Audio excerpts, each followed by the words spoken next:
Assalamualaikum warahmatullahi wabarakatuh. Selamat datang kembali di channel Kak Incems. Oke, gimana part 1 kemarin? Masih aman kan? Nah, di part 2 ini, gua nggak mau banyak basa-basi. Kita bakal bedah satu soal keramat yang paling sering keluar di Kak, yaitu tentang stokiometri lautan. Tenang, di video ini, gua bakal bongkar cara ngerjainnya pakai logika sederhana. Tanpa perlu hafal rumus buta. Oke, siapin catatan lu, let's go. Oke guys, kita lanjut ya pembahasan kita tentang soal TKA Kimia tahun 2025. Nah, ini kita bahas soal nomor 5. Nah, untuk soal nomor 5 ini elemen, subelemen, dan kompetensi sama ya kayak soal-soal sebelumnya, masih stokiometri, dasar, kimia dasar. Nah, untuk indikatornya yang berbeda. Nah, untuk indikatornya di sini dia mencari massa produk ya dari suatu reaksi kimia. Nah, artinya ini masuknya ke stokiometri larutan dan soal ini sering keluar untuk soal-soal TKA. Oke, kita langsung aja baca soalnya. Tembaga CU banyak dimanfaatkan dalam industri kelistrikan seperti pembuatan kabel, kumparan motor, dan komponen elektronik karena memiliki konduktivitas listrik yang sangat tinggi. Salah satu cara mendapatkan tembaga murni adalah dengan mereduksi CuO menggunakan karbon. Nah, ini reaksinya ada di bawah dan alhamdulillah nih reaksinya udah setara, jadi kita nggak perlu menyetarakannya lagi. Oke, lanjut. Di laboratorium sekolah seorang murid mereaksikan 39,75 gram CuO dan 3 gram karbon. Berapa gram tembaga murni maksimum yang dapat diperoleh? Nah, kalau ini soal kalian udah paham nih apa yang diketahui dan apa yang ditanyakan, kalian bisa langsung aja ngerjain caranya gitu. Tapi di sini gua step by step ya, tulis dulu apa yang diketahui, yang ditanyakan baru kita jawab. Oke, di sini tadi yang diketahui itu ada sih massa CuO. Massa CuO. Nah, massa CuO ini 39,75 gram. Kemudian juga ada massa si karbon. Nah, massa karbon itu 3 gram ya. 3 gram. Nah, ada juga ArCu, ArO dan ArC. Oke, di sini ArC. Cu 63,5. Terus ArO 16 dan ArC itu 12. Oke. Yang ditanyakan, nah ini tadi si massa Cu murni yang dihasilkan. Oke, jawab.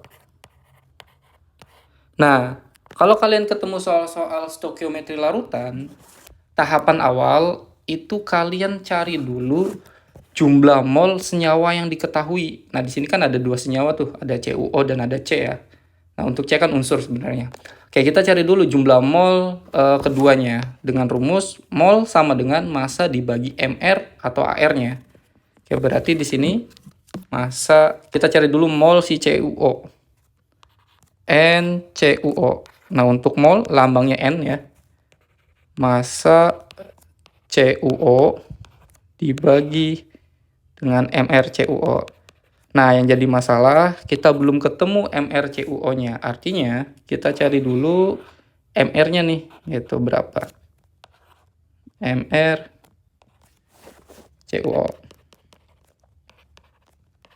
Ya tinggal kita jumlahin aja ya, ArCu ditambah ArO.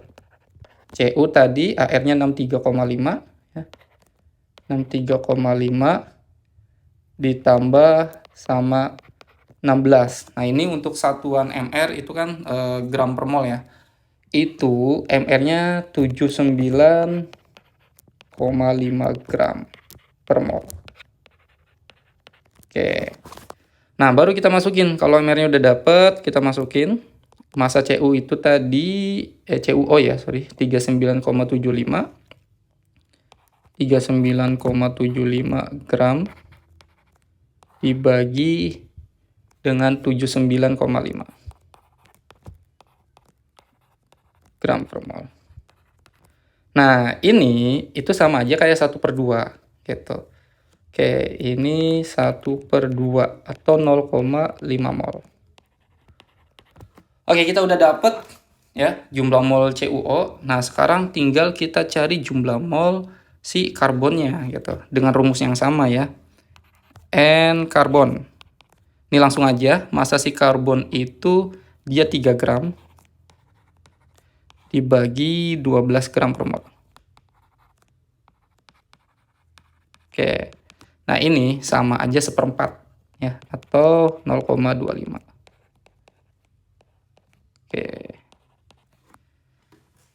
Oke, kalau kalian udah dapet jumlah mol masing-masing senyawanya, tinggal kita tulis ulang reaksinya ya. Oke, gue taruh di sampingnya aja biar bisa kelihatan ya. 2CuO ditambah karbon menjadi Cu2Cu ditambah CO2. Oke, nah setelah itu kita tulis MRS atau MBS, itu sama aja. Misal kita pakainya MRS, kalau gue biasanya MRS sih. Oke. Nah, kurang rapi, tunggu.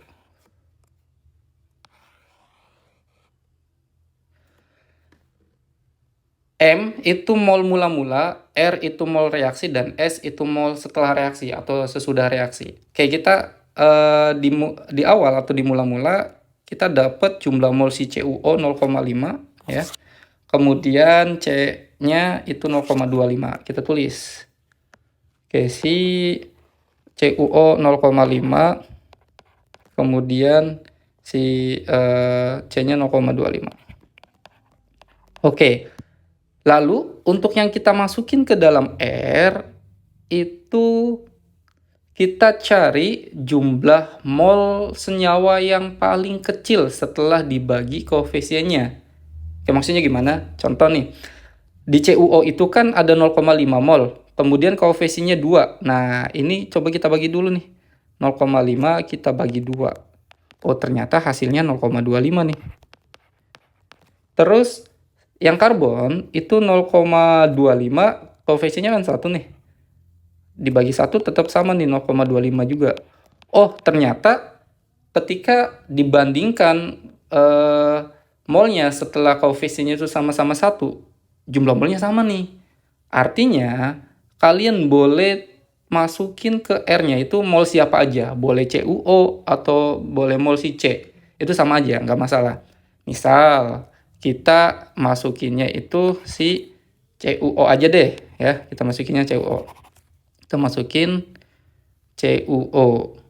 Berarti di sini minus 0,5. Nah, yang 0,5 ini kita pindahkan ke yang ditanyakan. Sebenarnya yang ditanyakan itu kan hanya si Cu-nya aja ya. Oke, berarti sebenarnya bisa langsung aja. 0,5 dibagi 2 itu dibagi 2 kemudian dikali 2. Ternyata sama gitu ya. Nah, untuk mula-mulanya kan Cu sama CuO itu nggak ada. CO2 ya. Berarti di sini 0,5. Tapi plus. Jadi untuk yang MRS ini kalau di reaktan itu lambangnya minus, sedangkan di produk itu lambangnya plus. Oke, kenapa minus dan kenapa plus itu nanti dibahas ya di video materi stokiometri. Oke, jadi kita ini fokus ke pembahasan soalnya aja. Oke, berarti si mol Cu kita dapat nih 0,5 gitu. Walaupun nanti kita menggunakan si mol C yang turun nih minus 0,25 gitu. Nah, nanti kan dia naik itu dibagi 1 kemudian dikali sama koefisiennya si Cu itu 2. Ya sama, jadi 0,5 juga. Makanya kenapa gue tadi dibilang boleh kita menggunakan mol CuO atau juga boleh menggunakan mol C karena ini dua-duanya itu habis bereaksi gitu. 0 0 gitu. Oke, kalau kita udah dapet jumlah mol si Cu-nya 0,5, baru kita cari massa si Cu-nya. Oke, massa Cu. Kan rumusnya itu kita kalau mencari mol N sama dengan massa per AR. Nah, sekarang kita pengen mencari massanya. Berarti dibalik gitu ya. AR-nya pindah ruas ke sebelah kiri. Artinya massa sama dengan N dikali AR-nya gitu. Oke, N-nya kita udah dapet si Cu itu 0,5 mol. Kemudian dikali AR-nya kan udah ada ya di soal, itu 63,5 gram per mol. 63,5 gram per mol. Nah, ini sama aja kayak 63,5 dibagi 2. Oke, kita dapat jumlah massanya itu 31,75 gram. Oke, ada jawabannya yang D. Oke, itu untuk pembahasan nomor 5. Oke, satu soal keramat udah berhasil kita taklukin. Sekarang giliran lo. Coba cari soal stoikrometri sejenis, terus tes pakai cara yang tadi gua ajarin. Berhasil nemu jawabannya atau enggak? Kalau lo ada soal TK lain yang pengen gua bedah di part 3 nanti, langsung aja tulis soalnya di kolom komentar di bawah. Gua bakal pilih salah satu soal yang paling menarik. Dan jangan lupa like, subscribe, dan sampai jumpa di video berikutnya.